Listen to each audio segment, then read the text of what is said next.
خۆشەویستان خۆشحاڵین کە مۆبایلی Oppo A77s ئێستا لە بازاڕەکانی عێراق و هەرێمی کوردستان بەردەستە بۆ فرۆشتن و بە خۆشحاڵیەوە ئەمڕۆ لە چەناڵی تێک پلەسە بۆ ئەوی پێداچوونەوەی تەواو بۆ ئەو مۆبایلە بکەین و هەروەها تایبەتمەندیەکان و دیزاینەکە و نرخەکەشی بخەینەوە و ئایا بزانین خاڵە بەهێز لاوازەکانی ئەم مۆبایلە چین و ئایا شایانی کڕن ئەم مۆبایلە کە بیکڕن یاخود نا. پێشەوەی بچینە لای گشت تایبەتمەندەکانی ڤیدیۆکەت کە سەبسکرایب و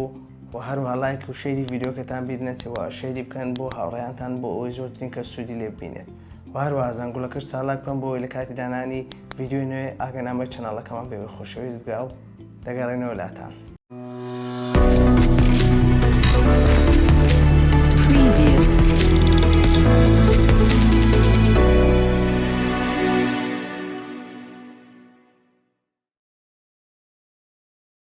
سلاوی خوای گەورەتان لەبێ، من مەنسوور وڵاسم لە تێک پلەسەوە خۆم بە خۆشحاڵ دەزانم کە لە ڤیدیۆیشتی لەگەڵتانین. سوپاس بۆ خوددا کە دەرفەتێک و تەمەنیشیدان کە بتوانین لەگەڵ ئێوە بین بۆەوەی پێداچوونەوە بە مۆبایلێکی تر بکەین کە ئەویش کۆمپانیای Oppo ئەویش مۆبایلی Oppo A77s کە ئێستا بە خۆشحاڵیەوە لە بازاڕەکانی عێراق و هەرێمی کوردستان بەردەستە بۆ فرۆشتن بە گرنتی ڕاستەقینە. پێشەوەی بچینە ناو گشت تایبەتمەندیەکان بە پێویستم زانی ئەمبۆکسی مۆبایلەکەتان بۆ بخەینەوە دیارە کە مۆبایلەکە لە بەشی پێشەوەدا پاکەتەکەی لە ڕەنجی شین و ڕەش پێکاتوەوە لە گۆشەیەکی چەپی سەرەوەدا ئاماژە بە شتێک کراوە کە بەلای منەوە جوانەکەویش ڕامەکەیەتی کە 8 گیگابایتەوە بیرگەکەشی 128 گیگابایتە. ئێستا دەچین بۆکردنەوەی پاکەتی مۆبایلەکە. ئەگەر لە سەرتاوە لەسەرەوە ئاماژەی پێ بدەین بۆکسێکمان هەیە کە لە نێو بۆکسەکەدا ڕێبەری بەکارهێنانمان هەیە ڕێبەری بەکارهێنان و هەروەها کەڤەرێکی سیلیکۆنمان هەیە کە پارێزگاری لە مۆبایلەکە دەکات لە کاتی کەوتن و لە بەشی سەرەوەدا مۆبایلەکە بوونی هەیە.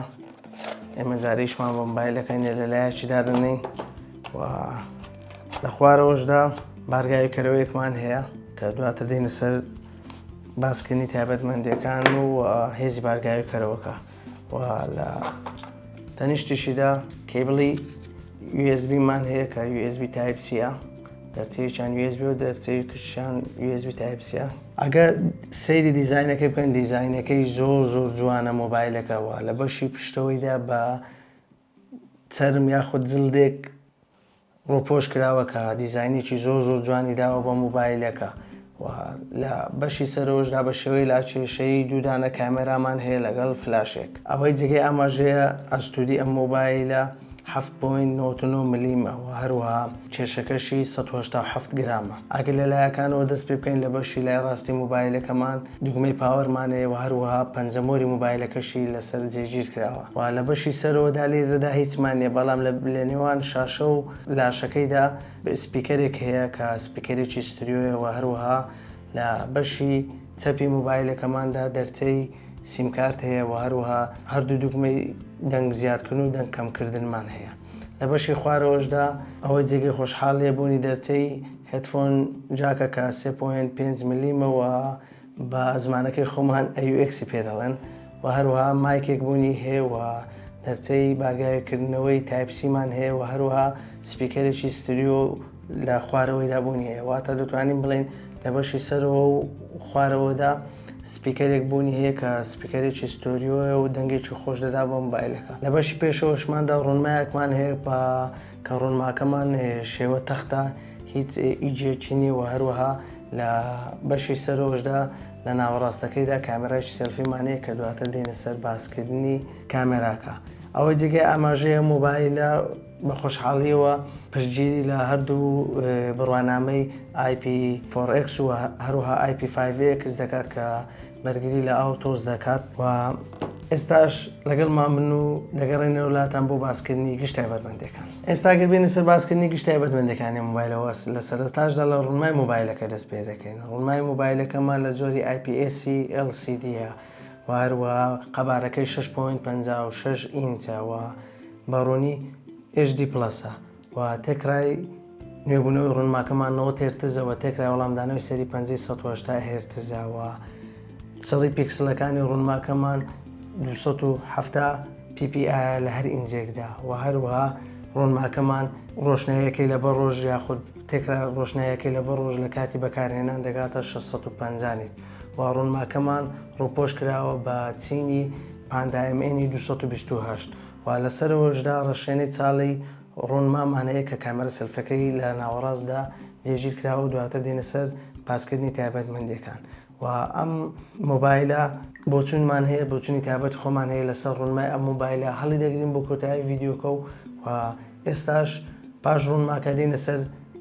چارەسەرکەری مۆبایلەکە. چارەسەرکەری ئەم مۆبایلە بریتە لە سنابدراگۆنی 680 کە بنچینە کراوە لەسەر 6 نانۆمەتر و گرافیک کارد یاخود ڕێخەری گرافیکی ئادرینۆ 600 دەیە و هەروەها ڕامەکەشی 8 گیگابایتە لە جۆری LPDDR4X و بیرگەکەشی 128 گیگابایتە لە جۆری UFS 2.2 و ئەوەی گرنگە کە پێویستە ئاماژەی پێ بدەین ڕامی ئەم مۆبایلە لە ڕێگەی نەرمە واڵای مۆبایلەکە یاخود بڵێن نەرمە واڵای ئۆپۆوە دەتوانرێت بەرز بکرێتەوە تاکو 16 گیگابایت ڕام کە ئەمەش توانایەکی باش دەدا بە مۆبایلەکە لە کاتی بەکارهێناندا دەتوانین بڵێن خۆی 8 گیگابایت ڕامی هەیە و دەتوانین لە ڕێگەی نەرمەواڵەی ئۆپۆوە لە نێو سیستەمەکەیدا ڕامەکەی بەرز بکەینەوە تاکو 16 گیگابایت ڕام و هەروەها مۆبایلەکەشمان خاوەندارەتی لە سیستەمی ساردکەرەوەی مۆبایلەکە دەکات بۆ ئەوەی مۆبایلەکە پارێزراو بێت لە گەرمبوون لە کاتی بەکارهێنان و ئەرچی قورسدا. مۆبایلەکەمان خاوەندارەتی لە سیستەمی دوانە کامێرا دەکات کە سەرچەکەی 50 مێگاپیکسلە بە هەستەوەری کۆمپانیای ئایزۆسێل و هەروەها دەتوانێت لە ڕێگەی کامێرای سەرچێکە و زیرەکی دەستکردەوە وێنەی کوالیتی بەرزی پێ بگریت تاکو ڕۆنی 108 مێگاپیکسل و هەروەها کامێرای دووەممان بە ڕۆنی 2 مێگاپیکسلە بۆ گرتنی وێنەی پۆرترێت و هەرچی دەربارەی گرتە ڤیدیۆی مۆبایلەکەی دەتوانیت لە ڕێگەی مۆبایلەکەەوە ڤیدیۆگرتە تۆمار بکەیت بە ڕۆنی 10 تاپی و 30 فریم لە چرکەیەکدا و هەروەها مۆبایلەکەمان خاوەندارێتی لە ڕووکاری بەکارهێنانی کۆمپانیای ئۆپۆ دەکات کە ناسراوە بە کەلەر OS 12.1 و هەروەها بنچینە کراوە لەسەر ئەندرۆیدی 12.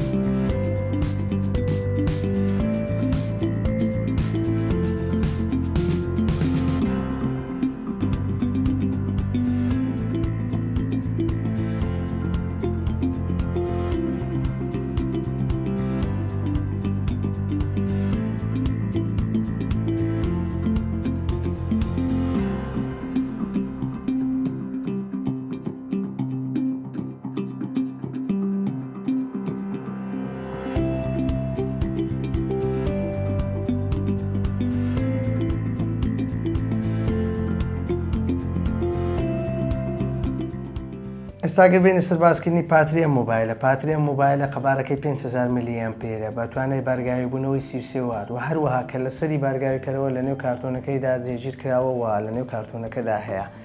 و مۆبایلەکە دەتوانێت لە 0 تاکو 100 لە ڕێگەی بارگاویکەرەوە 33 واتەکە کە لە نێو کارتۆنیدا بوونی هەیە بە 69 خولەک بارگایی بکەیتەوە و بە گوتەی کۆمپانیای ئۆپۆ بێت ئەم مۆبایلە دەتوانێت بە یەکجار بارگاویکردنەوە تاکو 7 کاتژمێر و نیو بەکاری بهێنیت و هیچ کات بارگاوی نەکەیتەوە کە ئەمەش بۆچوونی مە خراپ نییە و زۆر باشەوە دەتوانانی بۆ ماوەی 7 کاتژمێر نیو مۆبایلەکە بەکار بهێنیت. هەرچی دەربارەی تێبینی ئێمە لەسەر ئەم مۆبایلە تێبینی ئێمە لەسەر مۆبایلە ئەوەیە کە دەکرا ڕوونمایەکی باشتر لەسەر ئەم مۆبایلە جێگیر کرابە بەڵام بیرتان نەچێت ئەگەر ڕوونمایەکتر لەسەر مۆبایلە جێگیر کرابە کە ئەمۆلیدا سوپەر ئەمۆلید با لەوەی نرخی یەکجار بەرز بووبایەوە بۆ لێردا کۆمپانیا ئۆپۆ بۆی پارێزگاری لە نرخەکە بکات ڕوونمایەکی دەتوانین بڵین ئازمام ناوەند یاخود بڵین ڕوونمایەکی زۆر ئازبەرزی لەسەر ئەم مۆبایلە بەکار نەهێناوە و گەر تۆ گرنگی بە ڕوونمان نادەیت یاخود و زیاتر گرنگی بە دیزاین دەدەیت و هەروە گرنگی بە پاترێکی باش دەدەیت و هەروە گرنگی بە ڕووکارێکی باش دەدەیت ئەوە ئەم مۆبایلە بە بۆچوونی من شایانی کڕینە بەڵام ئەگە گرنگی بە ڕوونمایەکی زۆر باش دەدەیت و ڕوونما لەلات زۆر گرنگە ئەوە دەتوانیت بژاردەی تر لە بەرهەمەکانی تری کۆمپانیا ئۆپۆ یاخود لە بەرهەمی کۆمپانیەکانی تر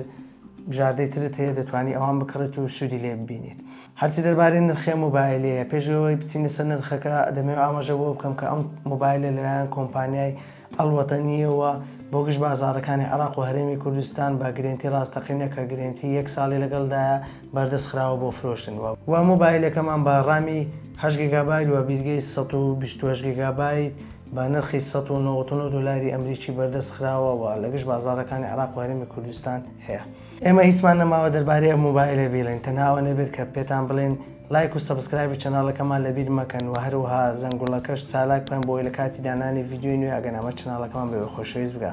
و هەروەها ئەم ڤیدیۆ شێر بکەن بۆ هاوڕێیانتان بۆی زۆرترین کە سوودی لێ ببینێت. تا ڤیدیۆی داهاتووە پێداچونەوەیکی تر بەخواتان دەسپێرین و خواتان لەگەڵ.